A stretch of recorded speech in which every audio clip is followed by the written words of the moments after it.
Hi friends, welcome back to Madhu మధురమైన రుచులు. ఈరోజు రెసిపీ పూర్ణం బూరెలు అండి.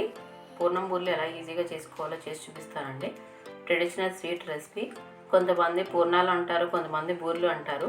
పండగ రోజుల్లో ప్రతి ఇంట్లో చేసుకునే ఈ పూర్ణం బూరెలు ఎలా ఈజీగా చేసుకోవాలో, ఆయిల్లో బూరెలను ఎలా ఈజీగా వేసుకోవాలో చూద్దాం. పూర్ణం బూరెలకి ముందుగా పిండిని ప్రిపేర్ చేసుకోవాలండి. ఒక గ్లాస్ రైస్ తీసుకున్న, ఒక గ్లాస్ రైస్కి 3/4 గ్లాస్ మినపప్పు తీసుకోవాలండి. ఈ రెండింటిని 8 గంటల పాటు నానబెట్టుకొని ఉంచుకోవాలి. నేను ముందుగానే నానబెట్టి ఉంచానండి. ఈ కొలతలతోనే వేసుకోండి, సాఫ్ట్గా వస్తాయి బూరెలు. రైస్ ఎక్కువైతే పూర్ణాలు గట్టిగా అయిపోతాయి. చల్లారిన తర్వాత ఇంకా కొంచెం హార్డ్గా ఉంటాయండి. ఈ కొలతలతో తీసుకుంటే పూర్ణం బూరెలు చాలా మెత్తగా సాఫ్ట్గా వస్తాయి. ఇప్పుడు ఈ నానబెట్టుకున్న రైసు పప్పుని మిక్సీ జార్లో వేసుకొని మెత్తగా గ్రైండ్ చేసుకోవాలి. పిండి మిక్సీ జార్లో వేసుకొని దోసపిండికి ఎంత సాఫ్ట్గా అయితే ఆడుకుంటామో అంత సాఫ్ట్గా ఆడుకోవాలండి. వాటర్ ఎక్కువగా పోసుకోకండి, పిండిని కాస్త గట్టిగానే రుబ్బుకోవాలి.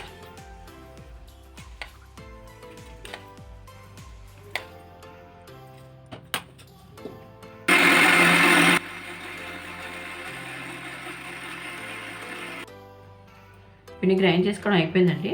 ఇలా మెత్తగా బాగా సాఫ్ట్గా ఆడుకోవాలండి. ఇప్పుడు ఈ పిండిని గంట సేపు పక్కన పెట్టుకొని ఉంచుకోవాలి. ఇప్పుడు పూర్ణం ఎలా ప్రిపేర్ చేసుకోవాలో చూద్దామండి.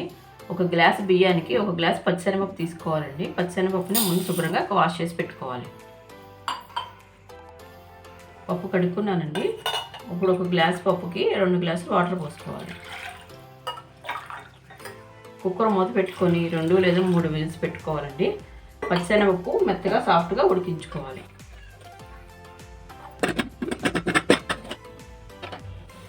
కుక్కర్ 2 విజిల్స్ వచ్చాక స్టవ్ ఆఫ్ చేసుకున్నానండి. ఇప్పుడు ప్రెషర్ పోయింది, మూత తీసి చూద్దాము. పప్పు మెత్తగా ఉడికిపోయిందండి, సాఫ్ట్గా. ఇప్పుడు ఈ ఎక్స్ట్రా ఉన్న వాటర్ ఉన్నాయి కదండి, కొద్దిగా ఎక్స్ట్రా ఉన్న వాటర్ అంతా తీసేసుకోవాలి.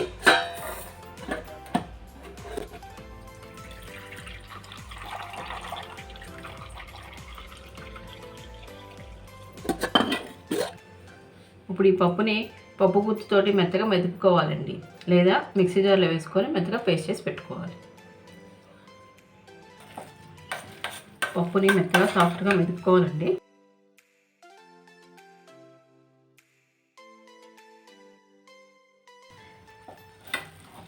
పప్పు మెత్తగా అయిపోయిందండి. ఇప్పుడు ఒక గ్లాస్ పచ్చెనపప్పు తీసుకున్నానండి. ఒక గ్లాస్కి 1 గ్లాస్ బెల్లం వేసుకోవాలండి. బెల్లం మెత్తగా దంచిన బెల్లం 1 గ్లాస్ వేసుకుంటున్నారు. 2 సమానంగా వేసుకోవాలి. కొద్దిగా ఇలాచీ పౌడర్ వేసుకోవాలి. ఈ పప్పు వాటర్ని వేస్ట్ చేయాల్సిన అవసరం లేదండి. మనం రసం, చారు, సాంబార్ పెట్టుకున్నప్పుడు ఈ వాటర్ని అందులో వేసుకోవచ్చు. ఇదంతా ఒకసారి కలుపుకోవాలి.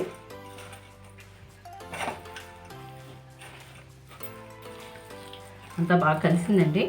ఇప్పుడు ఇదే కుక్కర్ని స్టవ్ మీద పెట్టుకొని బెల్లం కరిగి ముద్దగా అయ్యేంతవరకు వేయించుకోవాలి.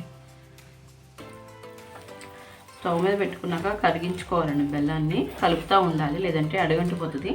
ఏదైనా మందంగా ఉన్న గిన్నెని పెట్టుకోండి. వాటర్ అయితే అవసరం ఉండదండి, బెల్లం నెమ్మదిగా కరిగిపోతుంది. అవసరం అనుకుంటే కొద్దిగా ఒక 1/2 కప్పు వాటర్ పోసుకోండి.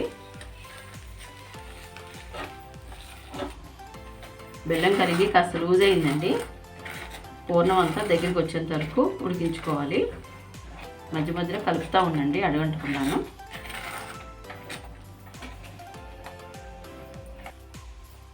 పప్పు మొత్తం దగ్గరికి వచ్చేసిందండి. ఇలా గట్టిగా రావాలి పప్పు, అప్పుడే వంట చేసుకోవడానికి వీలుగా ఉంటుంది. ఇప్పుడు స్టవ్ ఆఫ్ చేసేసుకోవాలి.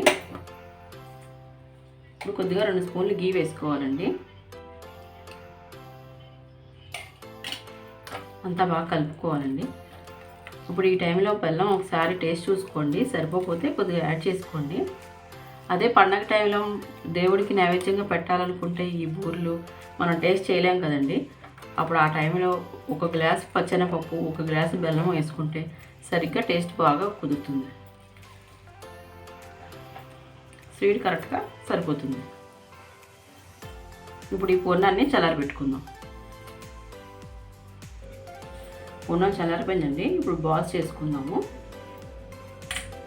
చేతికి కొద్దిగా గీ రాసుకోండి. రాసుకొని చిన్న చిన్న బాల్స్ చేసుకోవాలి.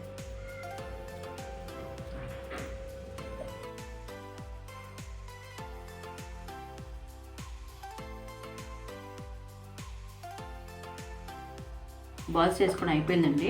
ఇప్పుడు డీప్ ఫ్రైకి ఆయిల్ స్టవ్ మీద పెట్టుకొని ఆయిల్ హీట్ చేసుకుందాం.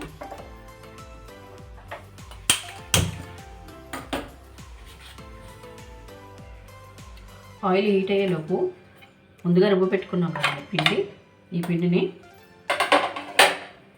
పూర్ణం పైన వచ్చే పిండి లేయరు చప్పగా లేకుండా కొద్దిగా సాల్ట్ వేసుకోవాలండి. కొద్దిగా పావు స్పూన్ సాల్ట్ వేసుకుంటున్నాను. ఒక 4 స్పూన్లు బెల్లం పాకం వేసుకోవాలండి. పైన లేయరు మరీ చప్పగా లేకుండా కొద్దిగా బెల్లం పాకం వేసుకోవాలండి. బెల్లం పాకమైనా వేసుకోవచ్చు, లేదంటే మెత్తగా దంచిన బెల్లాన్ని ఒక 2-3 స్పూన్లు వేసుకొని పిండి మొత్తాన్ని బాగా కలుపుకోండి.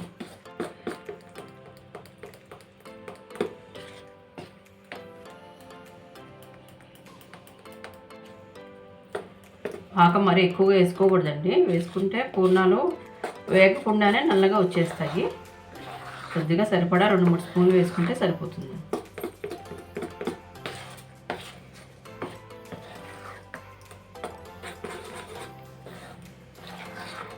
ఈ పిండి బ్యాటర్ మీకు కరెక్ట్గా వచ్చిందో లేదో చూసుకోవడానికి పిండిలో వేలు పెట్టి ముంచండి. మీ వేలికి ఎంత మందంగా పిండి అంటుకుంటే పూర్ణం పైన లేయర్ కూడా అంత మందంగా వస్తుంది.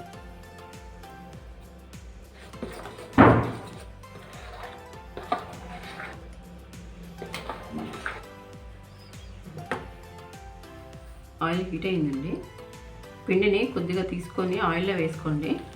అది వెంటనే పైకి వచ్చిందంటే పిండి పర్ఫెక్ట్గా ఉన్నట్టండి. ఇప్పుడు పూర్ణాలు వేసుకోవచ్చు. పిండిలో పూర్ణం వేసుకోవాలండి. పైనుంచి మొత్తం పిండి మొత్తాన్ని కంపేసి 3 వేళ్ళతో ఇలా తీసుకొని ఇలా నెమ్మదిగా వేసుకుంటే వచ్చేస్తుంది.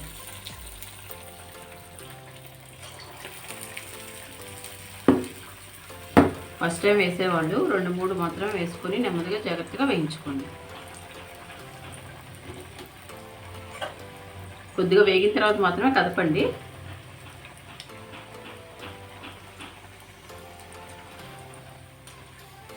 మంటను మీడియంలో పెట్టుకొని గోల్డెన్ బ్రౌన్ వచ్చేంత వరకు వేయించుకోండి.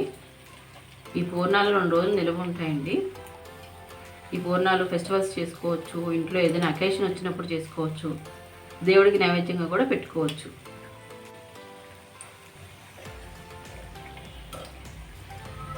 పూర్ణాలు వేగిపోయినండి. ఇలా గోల్డెన్ బ్రౌన్ కలర్ రావాలి. అప్పుడు తీసేసుకోవచ్చు.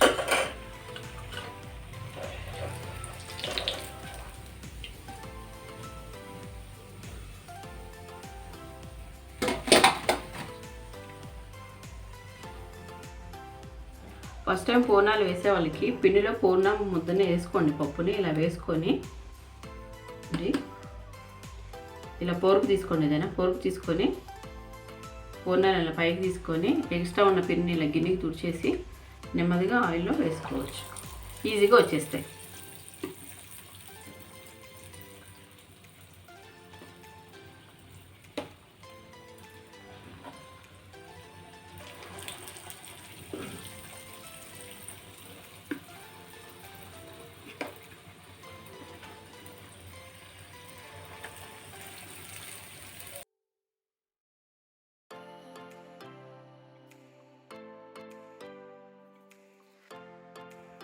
పూర్ణం బూరెలు రెడీ అయిపోయినండి. నేను చెప్పిన కొలతలతో చేస్తే సాఫ్ట్గా ఉండే పూర్ణం బూరెలు రెడీ అయిపోతాయి.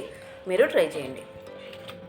ఈ రెసిపీ మీకు నచ్చినట్లయితే ప్లీజ్ లైక్ చేయండి, షేర్ చేయండి, సబ్స్క్రైబ్ చేయండి. Thanks for watching.